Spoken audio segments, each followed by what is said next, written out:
I still remember it perfectly. 2002, going to GameStop and buying Metroid Fusion. Being a die-hard Sonic, and thus Genesis fanboy as a kid, and just missing the NES, Fusion was my first exposure to the series outside of seeing Samus and Smash and having no clue who they were. Being this was before the internet really took off, and having nothing in terms of prepping myself for wanting this game outside of preview articles in Electronic Gaming Monthly magazine and screenshots on GameSpot, I bought the game thinking it would be another fun, peppy Nintendo adventure with a sci-fi cone of paint. Then I turned the game on.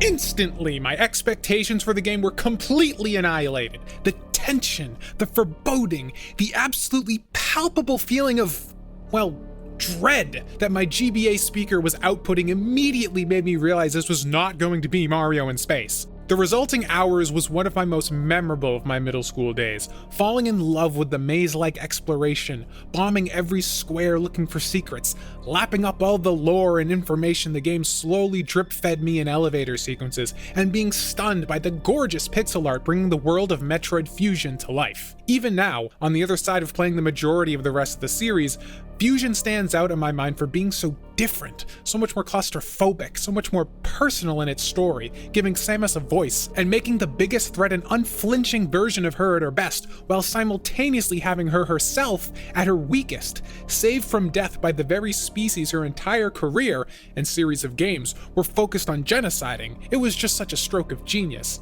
As the years went on and we got more entries in the Prime series, spin-offs, and remakes of earlier games, I longed to go back to the world of Fusion Samus to see where she went from there. Of course, the rumors of Project Dread is in development teased me the entire time. The seemingly cancelled follow-up to Fusion felt like a cruel joke. Some alternate timeline had gotten Metroid 5, and I always cursed the fact that I wouldn't be able to see it. Then we get to the ending of Samus Returns, released 15 years later in 2017. The after-credits scene shows an X-Parasite, the antagonist of Fusion, moving around in fully rendered 3D. Here's a new studio, Mercury Steam, taking the reins of the 2D Metroid games by masterfully remaking the entry in the series most inaccessible to modern audiences, making Samus move and control in a way beyond anything Nintendo had attempted before, teasing me with something I hadn't seen since I was a kid. I didn't know if it was just a nod to longtime fans, a clue that a Fusion remake in the style of Samus Returns was next, or perhaps it could be something greater, something I dare not even say out loud. I try my best to put on my best Hawkeye face, not give myself hope, but the thought had been rekindled. Was Project Dread again in development? Fast forward another 4 years to Nintendo's E3 presentation in 2021. My friend Paleo is streaming it, and I'm in a Discord call with him. Yes! And it happens. Oh, if it's Metroid Dread, I will come. Somehow, against all odds, Metroid Dread survived a near 20-year development hibernation and had emerged for the Nintendo Switch in the hands of a developer who already proved not only do they understand how to make a fantastic feeling 2D action game, they understood Metroid, and they were taking and pushing the Metroid canon forward for the first time since the game they were following up released 19 years ago. So, how is Metroid Dread? It's fucking great. It's not perfect, but so worth the wait.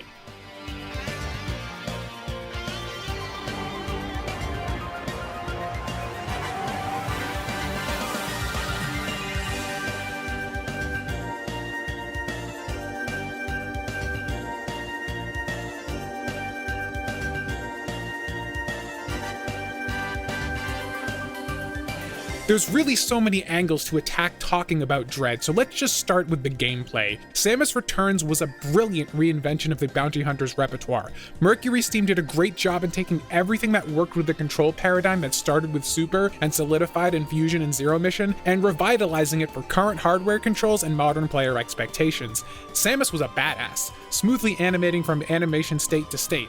She could free aim in any direction, she had a melee counter that gave you more options in close quarters, that Mercury Steam admits they lifted straight from the last game they'd worked on, Castlevania Mirror of Fate, and just plain made Samus fun to run around as, which was important since this genre has a lot of running back and forth. The system wasn't without issue though. Most of it was due to the nature of it being on 3DS. A circle pad and tiny shoulder buttons aren't exactly the best canvas for high-octane Twitch-based precision combat that the tougher foes in the new Metroid 2 demanded. A lot of hand cramping could result from long play sessions, especially if you were an idiot like me and played on the original 2DS, with shoulder buttons stretched all the way to the top of an already tall handheld. The bigger issue, though, was more inherent to the design. Countering in Samus Returns was one of the most satisfying mechanics I'd ever played from a raw catharsis perspective.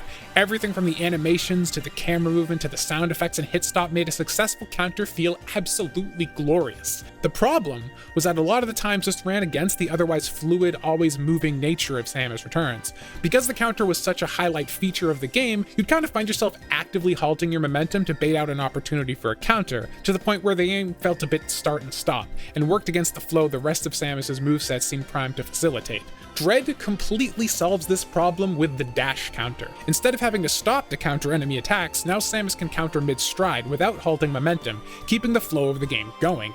Dash counters even do a bit of damage on their own, functioning as a dedicated melee attack, so against weaker opponents when revisiting early areas, you don't even have to wait for the right opportunity to counter, you can just charge right through them without a second thought. As you progress through the game, suit upgrades continue to power up the dash counter, so only enemies relative to your progress in the game remain threats you have to leverage all the game's systems to fight against, which goes far towards streamlining backtracking if you want to 100% the game. This system is complemented fantastically with Samus's new slide ability. In another example of Mercury's team prioritizing flow of movement, now Samus can slide under single square spaces that in previous games would require you to stop moving entirely and go into the morph ball. It sounds like a tiny change, but its effect on streamlining traversal is surprisingly impactful.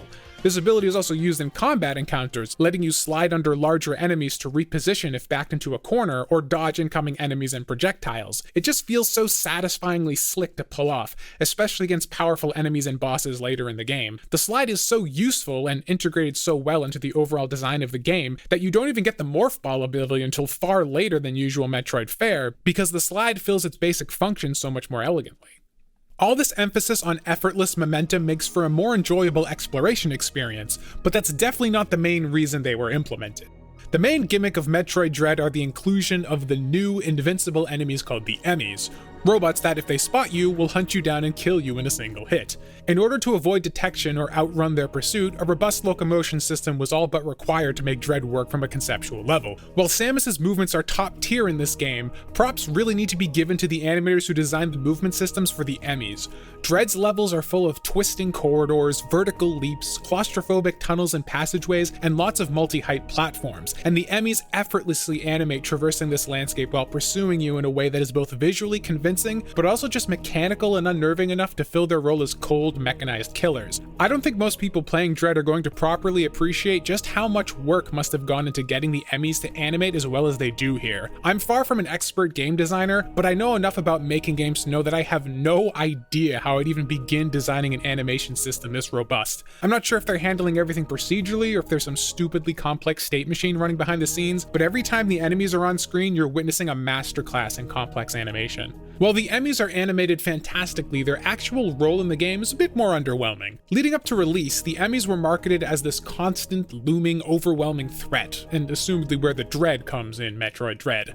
In reality, there are 6 Emmys scattered throughout the game, each confined to their own segment of the map. Avoiding them and leaving the area undetected should be a simple affair, but I found a few times in my playthrough that I'd enter an Emmy area, move to the edge of the screen, only to step right on top of an Emmy and be instantly dispatched if you can't time a counter, which is the only counter in the entire game with an incredibly tight window. The timing of this counter is also randomized with each capture, so there's no real way to build muscle memory. When you die, and you will, a lot, Dread has a very forgiving checkpoint system. Nearly every screen you traverse in the game functions as a new checkpoint. Dying to an Emmy will kick you back to the beginning of the Emmy's zone, which, while merciful considering actual save points are few and far between, it takes a lot of the supposed dread out of the Emmys and makes them more Metroid annoying, if anything else. It feels like, being a follow-up to Fusion, the Emmys were trying to be a spiritual successor to the SAX, which is also a powerful, invincible opponent for Samus that also chases her at certain points of that game. But since this game is almost 20 years newer, it had to be turned up to 11, so instead of the SAX, we'll have 6 of them this time. And instead of the chases being scripted sequences that only happen a handful of times, they're actively chasing you all the time.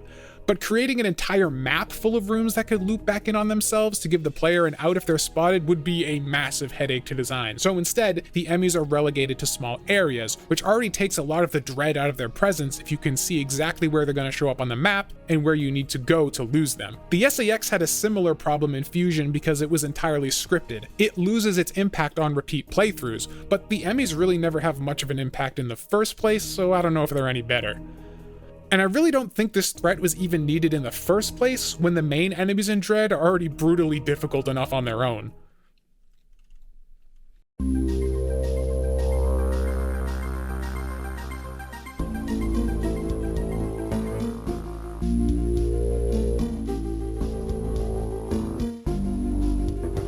There's really no getting around it. Metroid Dread is a hard-as-balls game. You only find a handful of energy tanks throughout the game, with a total of 12 if you find them all, and bosses routinely will chip away 2 of those in a single hit, meaning each fuck-up has massive consequences. The final boss in particular is an absolute asshole, but even the mini-bosses in the later half of the game can put up a real fight and dispose of Samus in an instant if you lose focus. I haven't played a Metroid game since Samus Returns launched in 2017, so when I started playing Dread, I wasn't sure if maybe I'm just getting older and losing what little elite gamer skills I had left, or if this game just really was that much more punishing than the standard fare. Long story short, I bought a Pro controller to finish Metroid Dread, and I suggest you do too. I played the first 2/3 on Joy-Cons, which only made a difficult experience even more stacked against me. Joy-Con drift will be the least of your concerns with the amount of stress this game's boss fights will put on the diminutive controllers, not to mention the fact that you may throw them across the room in a fit of rage when the boss kills you for the 5th time in a row. Dread's difficulty has an interesting ramp.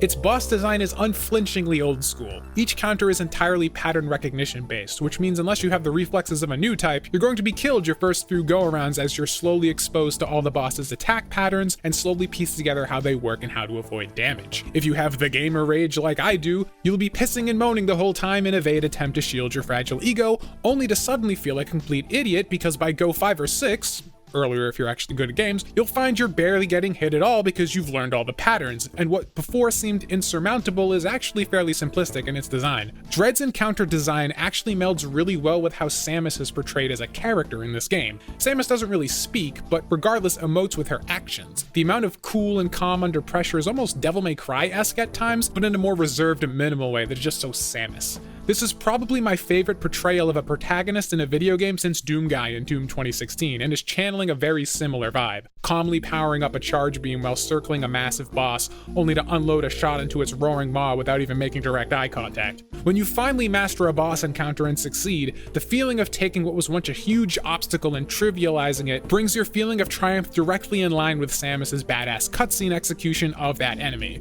Both player and avatar are now beyond any concern for what stood before them.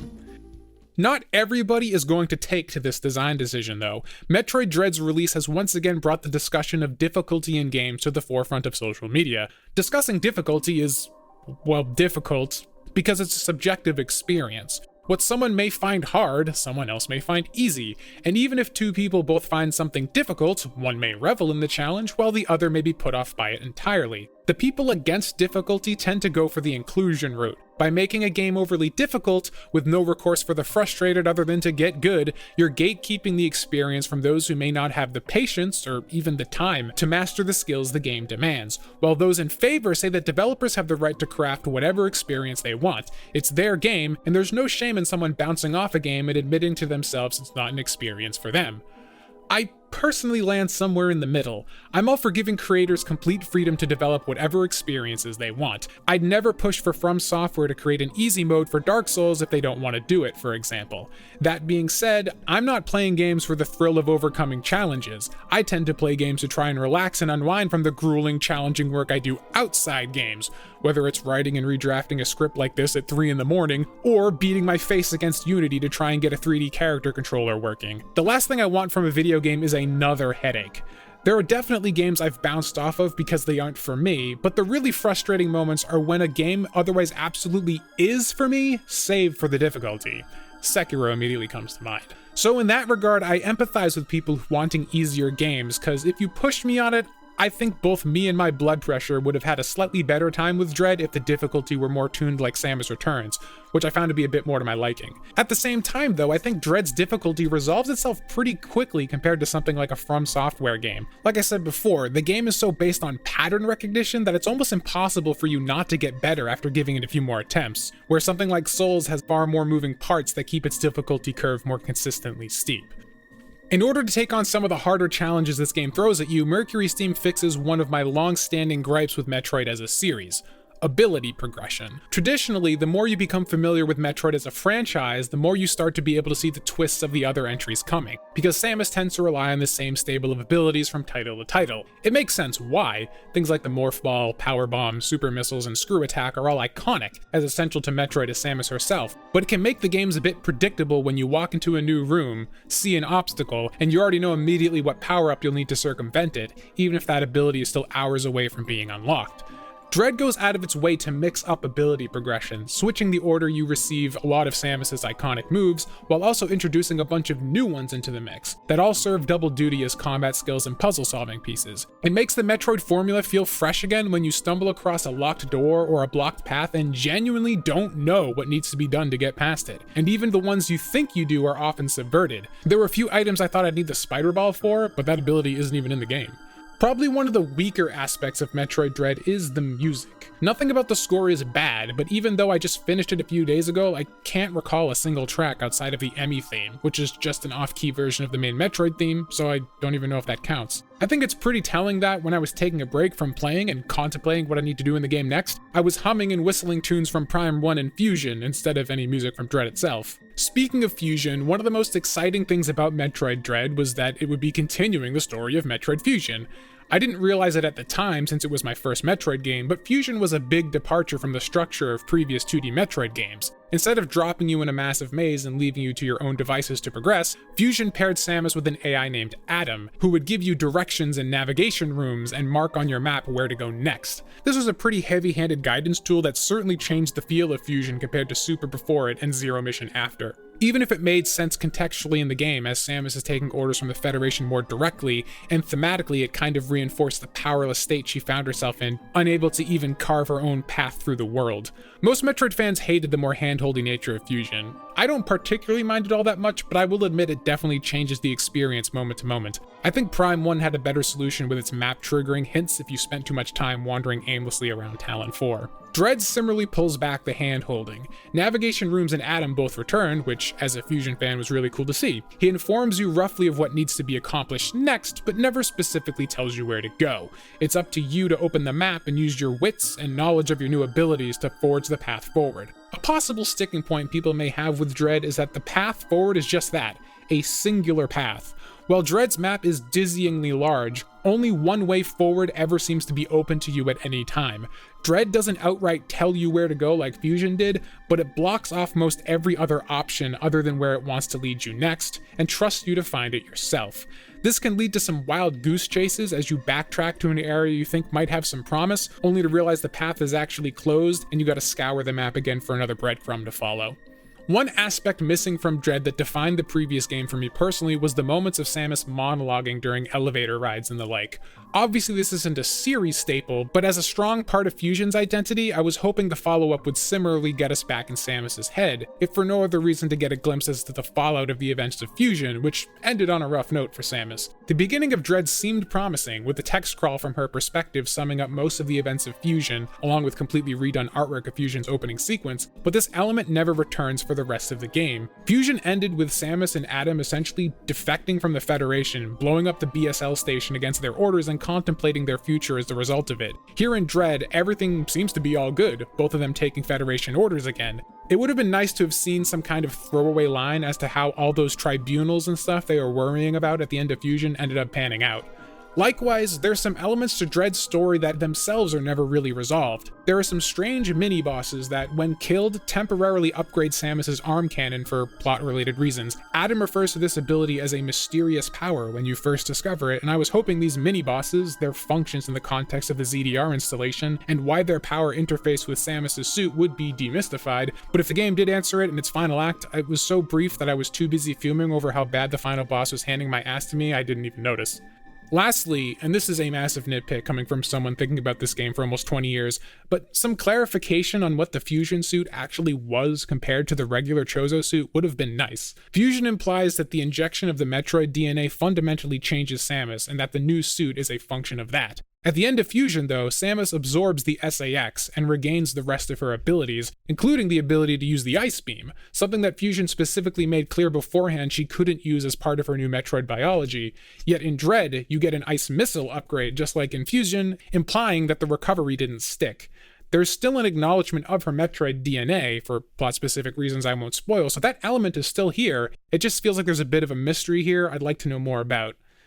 I don't know, these are just like fanfic tier questions someone who is a huge nerd for Fusion has been thinking about forever. They in no way impact the quality of the game itself.